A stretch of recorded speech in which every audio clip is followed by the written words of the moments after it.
Just a couple brief comments before we invite one of my favorite speakers up here. Are other people a little bit chilly? Can we turn the fan off and maybe the heat on? And we're entering into the more chilly days now, I think. And I just want to give a big thank you to Ronald Bleakney, who is a member of our board of trustees, for saying yes again to being willing to come and speak. He's a long-term Unity True student. He's a teacher of mine, and I learned so much from him, and it excites me when he has the courage to stand up here and share his wisdom with you. And I'm really excited about the topic today, the physics of prayer. So without further ado.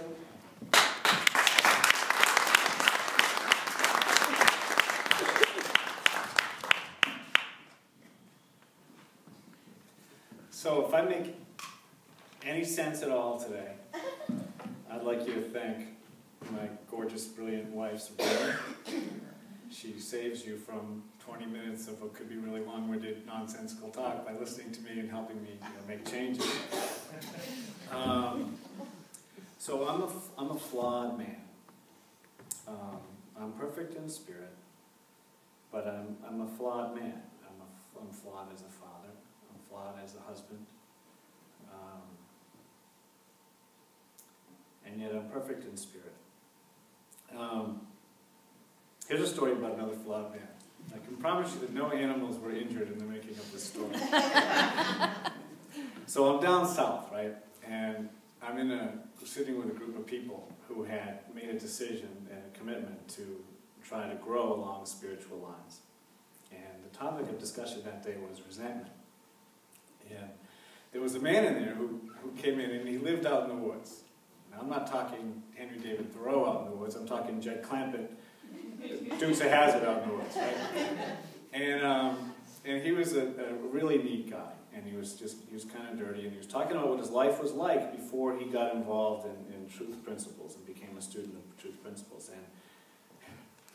And I'm going to try to get through this story without laughing, but he had in his life, he got this big resentment against a hound dog.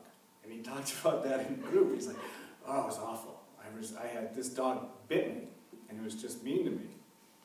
And I stewed over him, and I just was, night and day, I was obsessed with this dog. And I couldn't get this resentment was just burning inside of me. And at that point in his life, he thought that the answer was revenge. He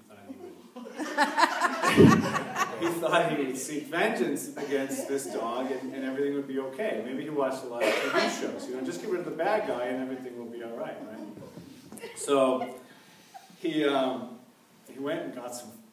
Sorry to say this, but he went and got some firecrackers, some kind of powerful firecrackers, and he waited outside the home of the yard of his dog until everything was quiet. And he approached the doghouse, and he went up to the doghouse, and he lit the firecrackers, and he tossed them in the doghouse. Boom, boom, boom, boom, boom, boom, boom.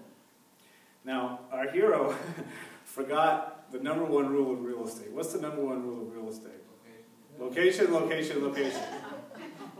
The dog was actually asleep out behind the doghouse and not in the doghouse at all. So the fireworks just woke the dog up, and he goes, and he came around and got me again.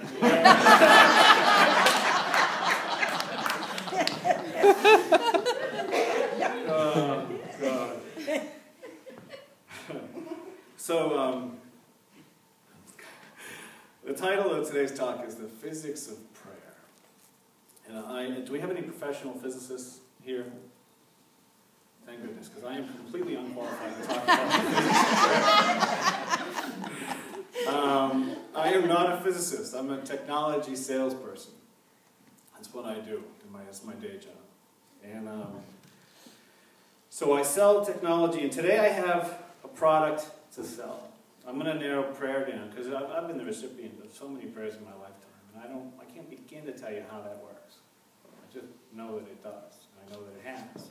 But I have a lot of experience with this particular tool, this particular use of prayer. You know, my nephew asked me last night, and people probably ask you this a lot too. They say, what's unity? What do you believe? What do you believe? What do you believe? What do you believe? What do you believe? And I wish I'd given him this answer, but I didn't think of it until I was in the car on the way home. That our emphasis really isn't so much on what we believe, it's what we practice. It's how we apply principles. That's what our emphasis is in unity. We talk about the application of principle more than we talk about stories, or more than we emphasize the truth or untruth of a given story. So I've got this product to sell you. I wanted to have some fun today, so I got prompts. Here we go. Can you read that? Prayer. Prayer. I'm here to sell you a tube of prayer.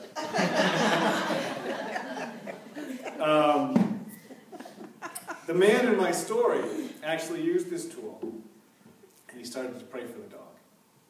And pretty soon, he wound up going to the store and buying treats for this dog, and he brought the dog treats, and they developed a beautiful friendship. So as I said, I'm not qualified to talk in a comprehensive way about the physics of prayer. But I can talk about it in what I think is a really, really powerful way.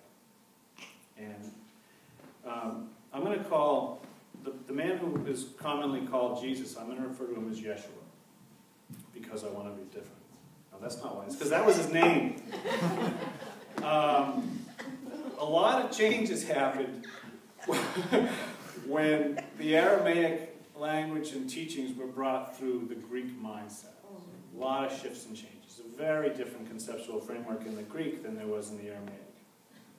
So they said, all right, Yeshua, no one in Greek society is going to listen to some Jewish guy, so let's think of a name that sounds like Zeus, and we'll call him that, and then everyone maybe will pay attention. So I just refer to him as Yeshua, so that's who I'm talking about when you hear me say that. Yeshua said, love those who hate you, and do good to those who spitefully use you.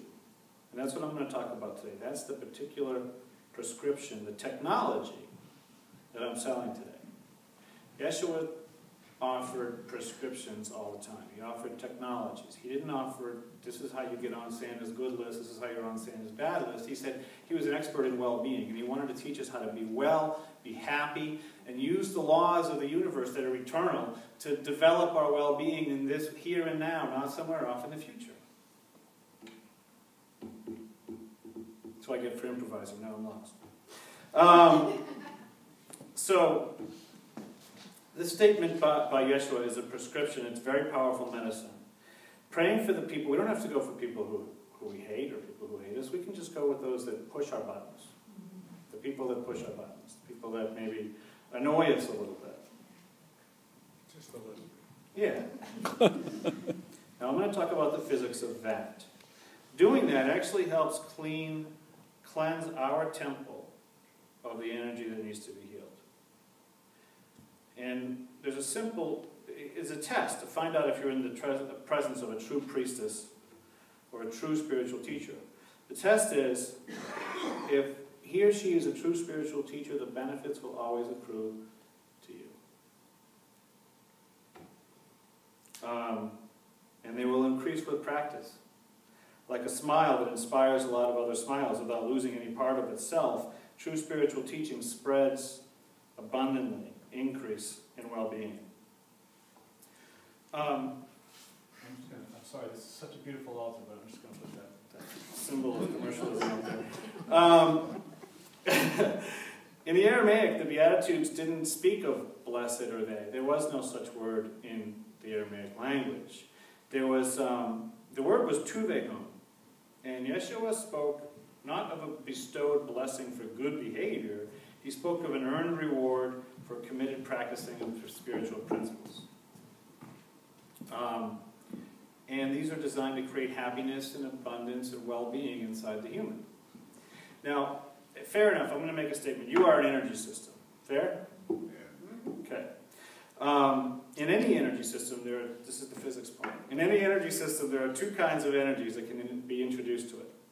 There's integrative energy, which builds the system up, and then there's disintegrative energy, which creates entropy and breaks the system down.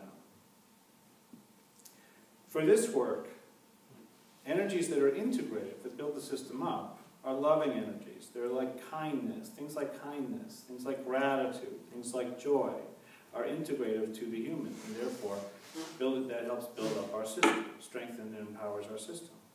Energies like condemnation, hostility, and fear are nothing other than just energies that create entropy and tear the system down. Nothing to be afraid of, that's what it is. A friend from the woods had some disintegrative energy about the dog, fair? And there's a lot of disintegrative energy in our world today.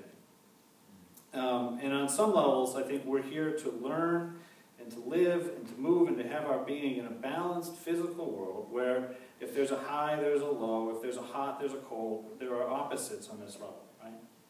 And, you know, if I'm going to only go around and say, I'm just going to forget that there's anything that I would qualitatively say is bad in the world, it's kind of like saying, well, I only move my arm up.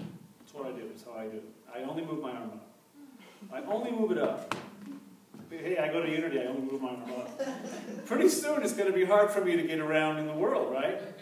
Because I got nowhere to go but up. And there's got to be a balance. You know, and I don't want to come crashing down. I want to learn how to live and move in this part that's really less than my spiritual being, but something that I can learn to navigate and kind of learn to be a windsurfer in this physical world and get through it spiritually in a way that's going to increase my integrative energy of my system, cause me to grow, be more empowered as I move through the world, and empower more people as I move through the world. In the creation story, when God looked at the world and said it was good, he wasn't talking about the kind of good that is a value judgment of good and bad. And that it was, in the Aramaic, it's more akin to in its proper place and in its proper time. So in the Unity we say in divine order. So you might say God looked at the world and said it's in divine order. So let's go back to the dog story, and we have more props. When our friend was walking around and stewing over the relationship with the dog, he was in his own yard. The dog's about a mile away. And he's walking around and he's stewing over the dog. Where was the dog he was stewing over? What's the location of the dog he was stewing over? It was in him, right? So what are we? They're these energy systems. We're these carbon-based energy systems, and we create images inside ourselves, and then we respond to those images that are essentially made of us. So I'm walking around responding to the image of this dog made of the carbon filaments in my own body, and I'm attacking who? And so, in the case of our friend, and they say we're mostly water, right? Yeah. So, in the case of our friend, he's walking around. I want you to get this image. I mean, I know you already get it, but sometimes adding a few more sentences would be good. So, here's our friend walking around with an image of the dog.